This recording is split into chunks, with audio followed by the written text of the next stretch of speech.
to just kind of peg the trend. So I think the numbers are pretty staggering. So 5 years ago, there were 60 corporate venture capitalists. Today, there are 550. 5 years ago, I think the number was 10 billion under management, and now it's 30 billion under management. So where does it go from here in the next 3 to 5 years? What do you think the trend is?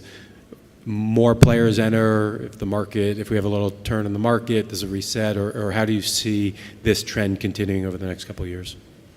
Well, I'd say what's the birth rate and what's the death rate, and then what's the AUM, assets under management, actual amount of capital.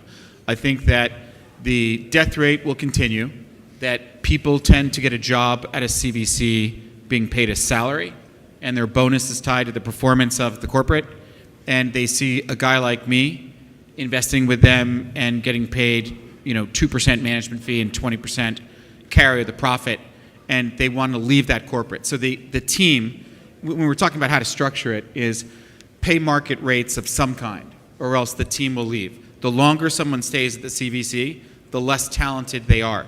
The talented ones get away and make more money. So the talent is one of the main issues. The other thing is economic downturn or change of CEO. These are why the average CVC is dead after about 4 years. There's a few outliers like Intel and Qualcomm that view it as their DNA and they'll never leave, but that's an issue. I think that we are seeing a lot more. In China, where I'm very familiar, the state-owned enterprises are really running things. It's centrally organized, and they're hitting it better than anybody. So their system is perfect for this whole thing. And I think it's a good model to consider for maybe here as well. So a place like China is getting a real ecosystem going like nobody else could, and they're doing great. So the amount of AUM out of there is crazy. So total dollar value, whatever euro value is up, it's going to get bigger and bigger and bigger. But you'll see a lot of turnover in the specific programs.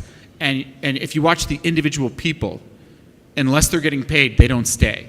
Once they've been in VC for a couple of years, they'll find a way to get paid more for their family.